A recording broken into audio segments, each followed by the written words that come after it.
Hello friends, welcome to जेनिक J study. मेरा नाम है अनूप तिवारी और आज मैं आप लोगों को numericals related to hydrostatic forces के बारे में बताने वाला हूं।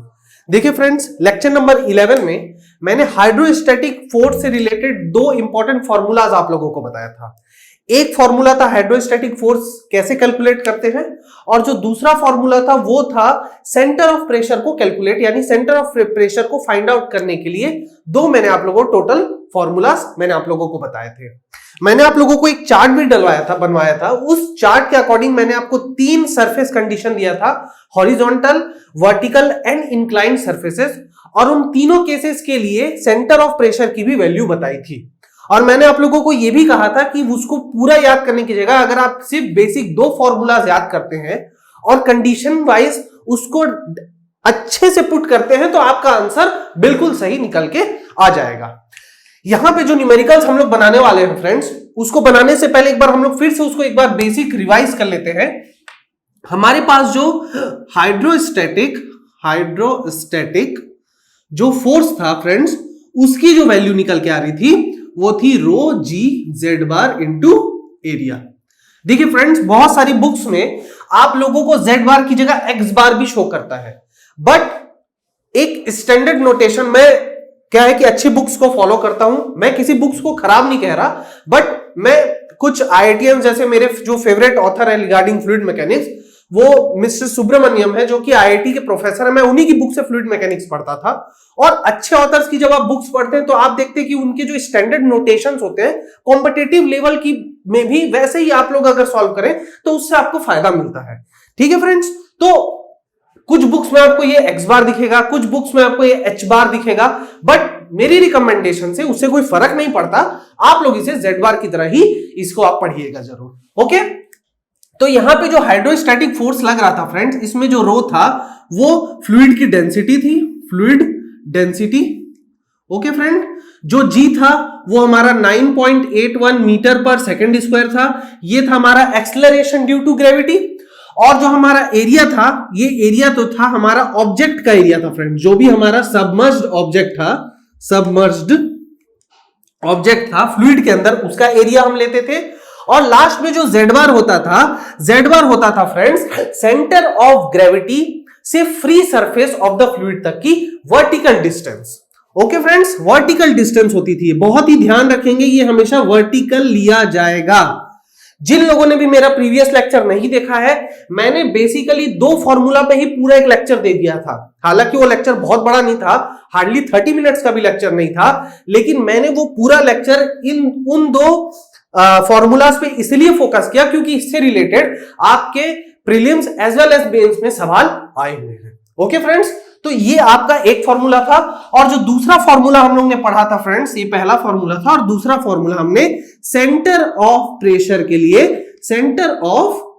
लिए हमने पढ़ा था, जिसकी वैल्यू जो होती है, जिसको हम ZP से डिनोट करते हैं, ये होता है जेड बार।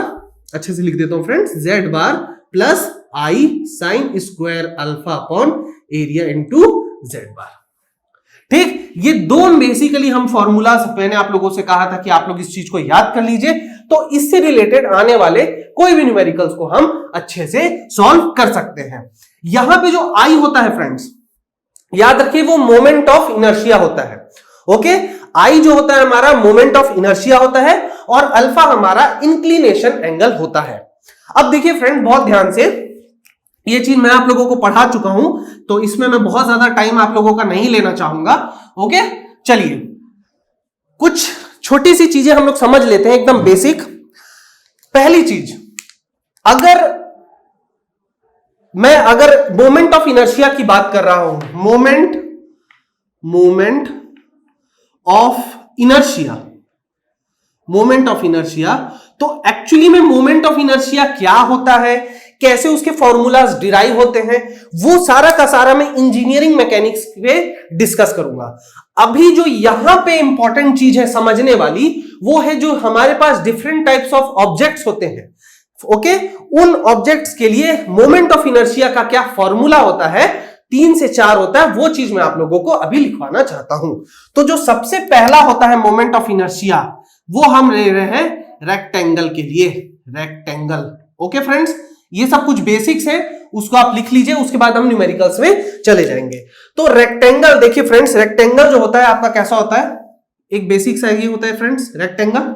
ओके, इसका जो बेस रहता है उसको हम बी से डिनोट करते हैं, जिसको हम बेस कहते हैं। और ये जो होता है हमारा हाइट होता है फ्रेंड्स, HEIGHT, हाइट, इसको अपन H से डिनोट करते हैं। तो अगर मैं रेक्टेंगल के केस की बात कर रहा हूं तो उसका जो एरिया होता है फ्रेंड्स वो होता है बेस इंटू हाइट, यानी कि B इंटू H।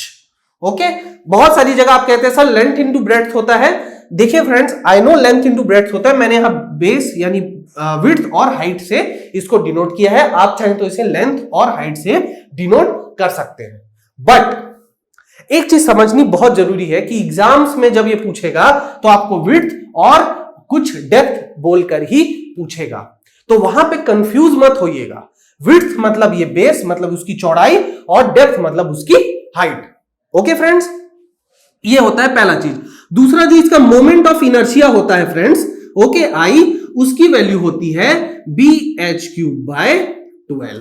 ये दो चीज आप लोगों को याद रखनी है। ओके फ्रेंड्स, ये दो चीज आप लोगों को याद रखनी है। एक्चुअली मैं अपना रेड पेन खोज रहा था, कोई लोड नहीं है, हम दो पेन से इसको समझ लेंगे। तो पहला जो है हमारे पास वो होता है रेक्टेंगल। रेक्टेंगल का जो बेस अगर मैं B मान रहा हूं और हाइट को अगर मैं H मान रहा हूं, तो याद रखिए एकदम बेसिक मैं आप लोगों को समझा रहा हूं कि जो एरिया होता है वो B इंटू H होता है, और जो मोमेंट ऑफ इनर्शिया दिया जाता है वो BH³/12 लिखा जाता है। ओके फ्रेंड्स, अब अगर मैं आपसे कह दूं कि मैं इस रेक्टेंगल को क्या कर रहा हूं, रोटेट कर दे रहा हूं, ठीक है, तो उससे कुछ घबराने की बात नहीं है, एरिया में कोई फर्क नहीं आएगा, HB³/12 हो जाएगा इसका मोमेंट ऑफ इनर्शिया। मतलब मैं आप लोगों से ये कहना चाह रहा हूं कि अगर मैं इसको रोटेट कर दूं तो ये कुछ ऐसा हो जाएगा, इसकी H हो जाएगी ये और विड्थ हो जाएगी ये, ठीक है, यानी कि मैं इसको B कह देता हूं। तो अगर मैं इस एक्सिस के अलोंग यानी कि IYY के अलोंग लूंगा तो वो हो जाती है मेरी HB³/12। बट ये सारा का सारा कॉन्सेप्ट जो है, जो मैं ये कॉन्सेप्ट आपको बता रहा हूं, ये भी हम मैकेनिक्स पे जनरली फॉलो करते हैं। यहां पे आपको एक ही जनरल फॉलो करना पड़ेगा, तो इसमें बिल्कुल घबराने की बात नहीं है, आप बिल्कुल एक ही फॉर्मूला लेके चल सकते हैं। Okay friends, okay. नाउ जो दूसरा हमारे पास फिगर होता है वो होता है सर्कुलर ऑब्जेक्ट्स का। ओके फ्रेंड्स, तो अगर मैं सर्कुलर ऑब्जेक्ट की बात कर रहा हूं तो देखिए सर्कल हमारा कुछ इस टाइप से होता है फ्रेंड्स।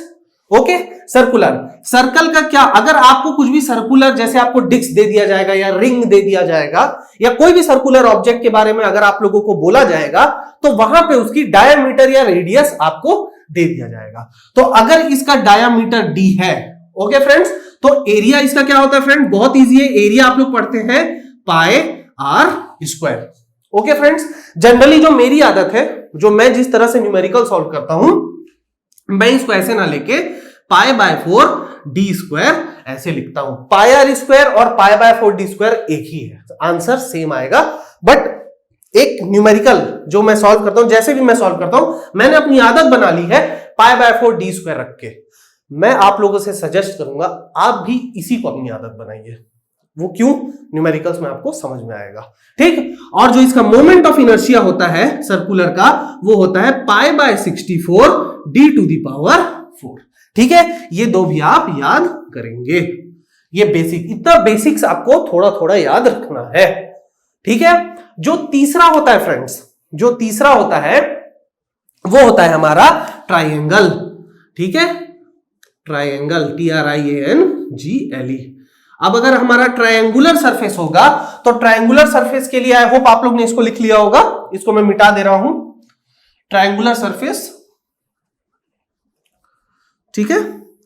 ट्रायंगुलर सरफेस के लिए बहुत जरूरी है ये समझना कि आपका ट्रायंगुलर जो सरफेस होता है, ये होता है ट्रायंगुलर, ये होता है उसका बेस, और ये होता है उसका परपेंडिकुलर या फिर आप कह सकते हैं हाइट। ओके, तो इस केस में आपका जो एरिया होता है फ्रेंड्स, एरिया वो होता है BH/2, यानी half into base into height. और इसका जो आपका मोमेंट ऑफ इनर्शिया होता है वो बिल्कुल रेक्टेंगल की तरह होता है, थोड़ा सा माइन्यूट चेंज हो जाता है, वो होता है BH³/36।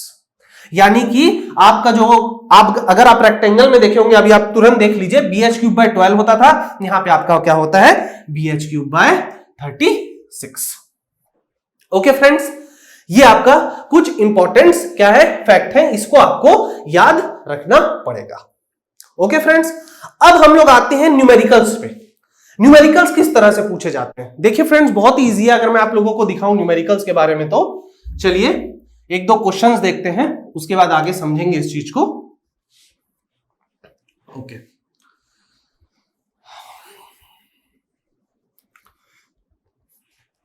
देखिए फ्रेंड्स, न्यूमेरिकल कैसे पूछे जाते हैं।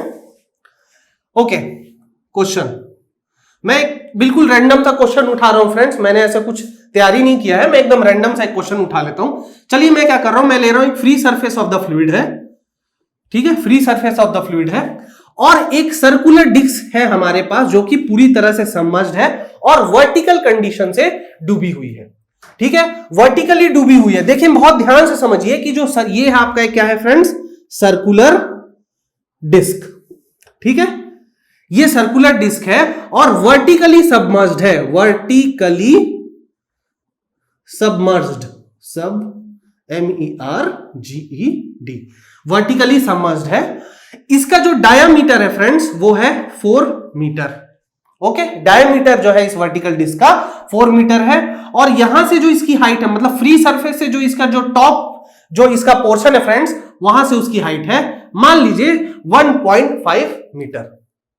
फ्लूइड आप कोई सा भी ले सकते हैं, स्टैंडर्ड फ्लूइड ले लेते हैं, चलिए हम फ्लूइड ले लेते हैं वाटर, फ्लूइड हम ले लेते हैं वाटर, एकदम बेसिक सा क्वेश्चन कर रहे हैं फ्रेंड्स हम लोग। तो मैं क्या करना चाहता हूं, इस डायग्राम में हाइड्रोस्टैटिक फोर्स कैलकुलेट करना चाहता हूं और सेंटर ऑफ प्रेशर की वैल्यू कैलकुलेट करना चाहता हूं, यानी कि एक सेकंड फ्रेंड्स, इसको मैं और अच्छे से लिख लेता हूं, calculate hydrostatic force and centre of pressure. ठीक है फ्रेंड्स, ये है मेरा सवाल, बहुत बेसिक सा सवाल है, एक बार फिर से आप लोग इस चीज को ध्यान से समझ लीजिए। मेरे पास एक सर्कुलर डिस्क है जो कि वर्टिकली सबमर्ज्ड है, कौन से फ्लूइड के अंदर, पानी के अंदर, और जो ये वर्टिकली सबमर्ज्ड है इसका जो डायमीटर है वो 4 मीटर है, और कितनी गहराई पे है, गहराई है उसकी 1.5 मीटर, मतलब उसका जो टॉप का पॉइंट है सर्कुलर डिस्क का वो 1.5 मीटर की डेप्थ पे डूबा हुआ है। मुझे इस सर्कुलर डिस्क पे क्या निकालना है, हाइड्रोस्टैटिक फोर्स और सेंटर ऑफ प्रेशर की वैल्यू निकालनी है। बहुत इजी है फ्रेंड्स, ये देखने से खतरनाक लगता है, अगर आपको फॉर्मूला पता है तुरंत आंसर आता है। देखिए मैं आपको सॉल्व करके दिखाता हूं फ्रेंड्स। सबसे पहला चीज हम लोग को हाइड्रोस्टैटिक प्रेशर निकालना है, ठीक है, hydrostatic force due to hydrostatic pressure. चलिए इसका फॉर्मूला मैंने लिखवाया था ρg(z) इनटू एरिया, ठीक है फ्रेंड्स। ओके ना, क्योंकि यहां पे जो फ्लूइड है हमारा वो पानी है, यानी कि वाटर है, तो मैंने आप लोगों से पहले भी कहा है कि पानी के लिए आप लोगों को डेंसिटी नहीं दिया रहेगा, ये आपको याद रखना है। वो कितना होता है फ्रेंड्स, 1000 kg/m³। जी की वैल्यू फ्रेंड्स मैंने हमेशा से कहा ये हमेशा कांस्टेंट रहेगी, 9.81 मीटर पर सेकंड स्क्वायर। एरिया मैंने अभी आप लोगों से लिखवाया था, अभी मैंने आप लोगों को बताया सर्कल का क्या होता है, π/4d²। प्लीज मेरी रिक्वेस्ट है आप सभी से, आप इसे ऐसे ही याद रखें, ठीक है। ओके, तो ये एरिया हम लोग चलिए कैलकुलेट कर देते हैं। π/4 इंटू डी की वैल्यू क्या है, 4 स्क्वायर, 4 से 4 कैंसिल, 4 पाई, ये क्या आ गया, मीटर स्क्वायर, इसका एरिया आ गया। ओके, और जो लास्ट में है हमारे पास z बार। देखिए फ्रेंड्स, z बार अब मैं कैलकुलेट करना चाह रहा हूं। देखिए मैंने आपसे क्या कहा था कि जो z बार होता है किसी भी ऑब्जेक्ट का सेंटर ऑफ ग्रेविटी से फ्री सरफेस तक की दूरी होती है। ओके, सेंटर ऑफ ग्रेविटी का मतलब यह होता है कि एक ऐसा पॉइंट जहां पे पूरा का पूरा वेट हम ऑब्जेक्ट का कंसंट्रेटेड मान सकते हैं। ओके, नाउ अगर मैं आपसे कहूं सर्कुलर डिस्क के लिए उसका सेंटर ऑफ ग्रेविटी कहां लाया करेगा, तो हमेशा एक बात याद रखिए कि किसी भी सिमेट्रिकल ऑब्जेक्ट के लिए, सिमेट्रिकल ऑब्जेक्ट का मतलब कि अगर मैं उसको दो इक्वल पार्ट में हाफ मतलब काटूं तो दोनों जो पार्ट होने चाहिए एक दूसरे के मिरर इमेज होने चाहिए। यानी कि अगर मैं इसको ऐसे काटूं, या मैं इसे ऐसे काटूं, किसी भी तरीके से काटूं, तो दोनों जो हिस्से होने चाहिए वो आपस में एक दूसरे के मिरर इमेज होने चाहिए। तो अगर ये फिगर सिमेट्रिकल होता है तो जो सेंटर ऑफ ग्रेविटी है उसके सेंटर पे लाई करती है। ओके फ्रेंड्स, तो एक तरह से जो सेंटर ऑफ ग्रेविटी है वो यहां पे लाई करेगा, और क्योंकि ये पूरा का पूरा ये जो डायमीटर था ये 4 मीटर था, तो ये है लेंथ कितना हो गया 2 मीटर। ओके फ्रेंड्स, मतलब आप कह सकते हैं कि फॉर अ सर्कुलर डिस्क और फॉर अ सर्कुलर ऑब्जेक्ट, आप कह सकते हैं for circular object centre of gravity is equal to d/2। इसे भी आप क्या कर लीजिए फ्रेंड्स, नोट कर लीजिए। Genic Prime is the new features by Genic Education where you will get 450 plus video series questions explanation, Prime Facebook group for doubt solving, assignments, live sessions and many more. If you are interested then visit website and join quickly. For any query call on 9837933283. ये रहा, मतलब किसी भी circular object के लिए जो centre of gravity होती है उसके डायमीटर का हाफ होती है। उसके बाद अभी मेरा काम खत्म नहीं हुआ है, मैंने सेंटर ऑफ ग्रेविटी की वैल्यू निकाल ली है, लेकिन मुझे कैलकुलेट सेंटर ऑफ ग्रेविटी नहीं करनी है, मुझे कैलकुलेट करनी है z बार। और z बार मैंने कहा है कि सेंटर ऑफ ग्रेविटी की जो वैल्यू होनी चाहिए, मतलब जो पॉइंट होना चाहिए, फ्री सरफेस से उसकी दूरी मापनी चाहिए। तो ये पॉइंट फ्री सरफेस से कितनी दूरी पे है, 1.5 प्लस 2 मीटर। तो आपके जो z बार की वैल्यू होगी वो होगी 1.5 प्लस 2 मीटर, यानी कि 3.5 मीटर।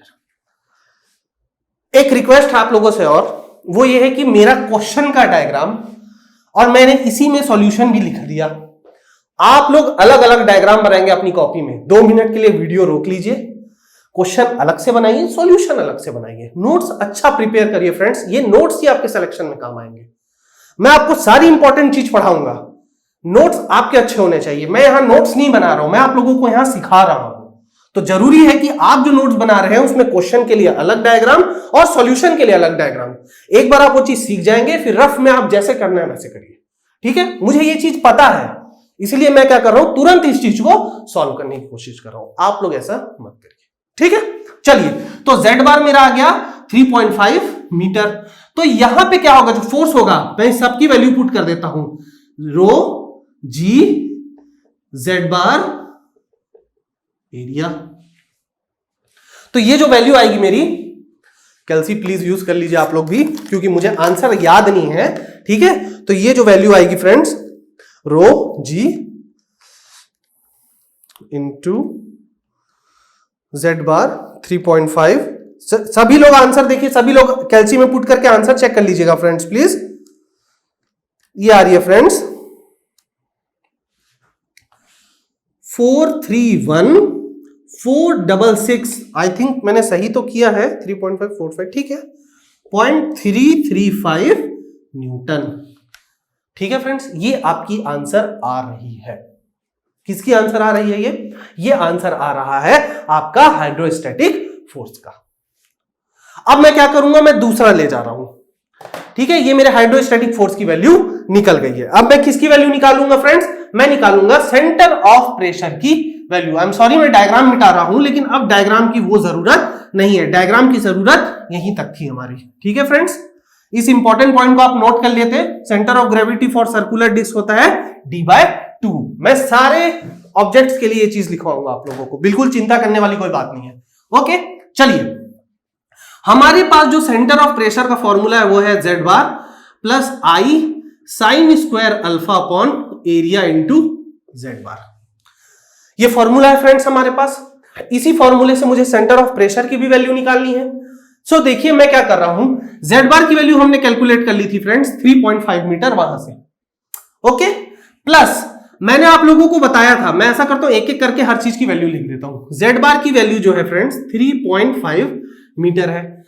आई की वैल्यू मैंने आप लोगों को बताया था फ्रेंड्स, क्या होती है सर्कल के लिए, π/64 d to the power 4 to the power 4। ये हो जाएगा 256, 16 4 जा 4 पाई, 4 पाई का वैल्यू आएगा फ्रेंड्स। आप लोग चाहें तो कैलकुलेट कर लीजिए, ठीक है, क्योंकि 4 क्यूब, इसको ये लिख सकता हूं 256 और 64 4 जा तो 4 पाई।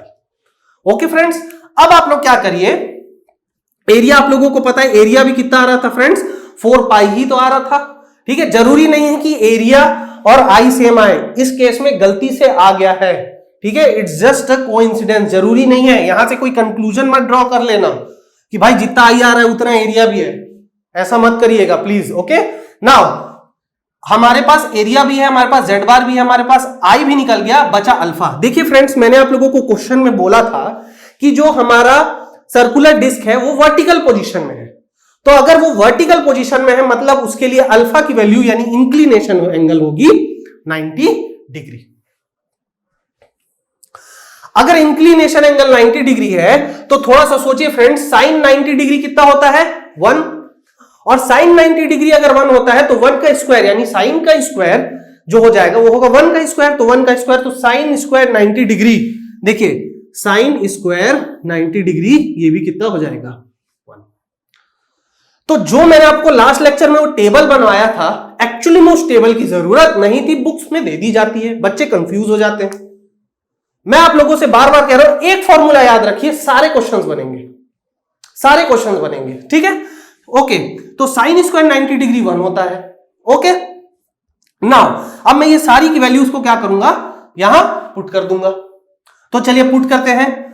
ZP की वैल्यू जो होगी फ्रेंड्स ये होगी 3.5 प्लस आई की वैल्यू आपकी है 4 pi into 1 divided bye 4 pi into 3.5। तो ZP आपका क्या हो जाएगा 3.5 प्लस 4 पाई कैंसिल 1/3.5। इसकी वैल्यू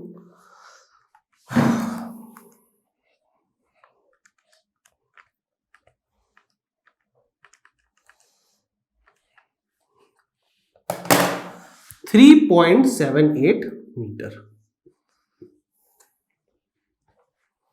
आपका आंसर आ गया। अब यहां पे फ्रेंड्स एक चीज समझने वाली है, बहुत इंपॉर्टेंट। ZP की जो वैल्यू आई है वो Z बार से ज्यादा आई है। फॉर्मूला से भी आप देख सकते हैं कि Z बार में कोई ना कोई चीज को जब हम प्लस कर रहे हैं तो ऑफकोर्स वो चीज उससे बड़ी ही आई होगी।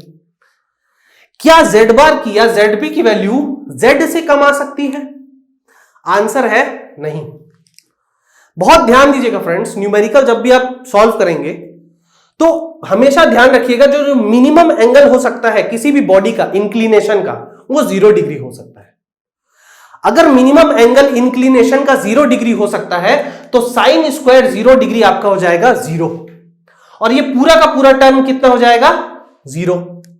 तो अगर मिनिमम इंक्लिनेशन एंगल में ZP की वैल्यू क्या होगी Z के बराबर, और वो कौन सा केस होता है फ्रेंड्स, वही होता है हॉरिजॉन्टल का केस, यानी कि बॉडी थोड़ा सा भी इंक्लाइन नहीं है ना वर्टिकल है, वो पूरी तरह से क्या हुई है फ्लूइड के सरफेस से पैरेलली है वो। तो अगर कोई भी ऑब्जेक्ट फ्लूइड के सरफेस से पैरेलल है तो उसका जो अल्फा होगा इंक्लिनेशन एंगल वो ऑटोमेटिकली 0 हो जाएगा, और 0 होने की वजह से ये पूरा का पूरा टर्म ऑटोमेटिकली 0 हो जाएगा, जिसकी वजह से ZB की वैल्यू Z बार हो जाएगी। और वही चीज मैंने लास्ट लेक्चर में टेबल पे लिखवा दिया था। मैं अभी भी बोल रहा हूं, अगर आप एक फॉर्मूला याद करेंगे तो आप लोगों से सारे सवाल बन जाएंगे। मैं आप लोगों को इस लेक्चर को खत्म करने से पहले एक और आप लोगों को यह बात मैं प्रूफ करवा देता हूं। बहुत सारी बुक्स में क्योंकि रेक्टेंगुलर लेमिना से हमारे पास, लेमिना का मतलब जो सरफेस है, रेक्टेंगुलर लेमिना से बहुत सारे सवाल आते हैं। तो बुक्स अपनी वैल्यू को बढ़ाने के लिए, लोगों को दिखाने के लिए ये कह देती है कि ZP फॉर रेक्टेंगुलर लेमिना वो होता है Z bar plus H square upon 12 Z bar. अब बच्चे इसको भी अलग से रटते हैं, बच्चे क्या करते हैं इसको भी अलग से रटने लग जाते हैं। मैं आप लोगों से कह रहा हूं सारी वैल्यू क्या करिए पुट करिए। चलिए इस चीज को याद रखिए, मेरे पास एक रेक्टेंगल है, बेस, हाइट, ठीक है। मैं ये कह रहा हूं कि आपको ये फॉर्मूला रखने की जरूरत नहीं पड़ेगी, अभी मैं इस चीज को प्रूफ करके आप लोगों को दिखा रहा हूं। चलिए यहां पे जो Z बार है, मान लीजिए आपका ये फ्री सरफेस है, ठीक है, यही मेरा क्या है फ्रेंड्स फ्री सरफेस। तो इसका जो सेंटर ऑफ ग्रेविटी होगा वो होगा h/2। Okay friends, okay. तो आप ये सब भी मत करिए, एकदम बेसिक रखिए। मैं आप लोगों को एकदम बहुत अच्छे से इस चीज को बता देता हूं। आप लोग क्या करिए, देखिए हमारे पास जो फॉर्मूला है ZP का वो क्या है, Z bar plus I sine square alpha upon area into Z bar. I for rectangle क्या होता है फ्रेंड्स, BH क्यूब बाय 12, और एरिया क्या होता है फ्रेंड्स, B इंटू H। यही होता है फ्रेंड्स। इन दोनों वैल्यू को आप यहां ऑटोमेटिकली पुट कर दीजिए, और ये मान के चलिए कि रेक्टेंगुलर लेमिना वर्टिकल है, तो अल्फा कितना हो गया फ्रेंड्स, 90 डिग्री, तो साइन स्क्वायर अल्फा कितना हो गया, 1। ठीक है फ्रेंड्स, मैं इन सारी वैल्यूज को क्या कर रहा हूं, यहां पे पुट कर दे रहा हूं। देखिए क्या होता है फ्रेंड्स,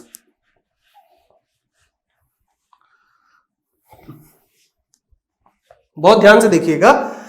ये हो जाएगा ZP is equal to Z bar plus BH cube by 12 into 1 divided by B into H into Z bar. B से B कैंसल, H से ये हो गया फ्रेंड्स स्क्वायर, तो ये कितना हो गया friends, Z bar plus H square upon 12 Z bar. Automatically वही चीज आ गया। मैंने क्या किया, सारी वैल्यूज को यहां पुट कर दिया और इसको ला दिया। अब मैं आप लोगों को या तो ये ट्रिक बता सकता था, या मैं आप लोगों को डरा सकता था ये बोल के कि देखो भाई एक फॉर्मूला है, इसको याद कर लो, इसको याद कर लो, नहीं तो क्वेश्चन नहीं बनेगा रेक्टेंगुलर लेमिना का, सारे क्वेश्चन बनेंगे। बेसिक्स कॉन्सेप्ट को अपने दिमाग में रखिए और क्वेश्चंस बनाइए। मैकेनिकल एंड सिविल की एक बहुत अच्छी बात यह है friends, mechanical and civil branch की, आई डोंट केयर कितना भी स्ट्रगल चल रहा हो, बट एक बहुत अच्छी बात यह कि हम जो भी चीज पढ़ते हैं हम उसे इमेजिन कर पाते हैं। अगर मैं कह रहा हूं कि कोई चीज पानी के अंदर सबमर्ज्ड है, फ्लूइड के अंदर सबमर्ज्ड है, तो आप उसे इमेजिन कर पाते हैं। ठीक उसी तरह रेक्टेंगल को भी हम इमेजिन कर पा रहे हैं, फॉर्मूला को हम इसमें पुट करके ये चीज देख पा रहे हैं। ये मैंने एक फॉर्मूला देखा था, ये फॉर्मूला की जरूरत है ही नहीं, हम इसी फॉर्मूला को यूज करके सारे सवालों को सॉल्व कर सकते हैं। तो फ्रेंड्स आज के लेक्चर के लिए इतना ही।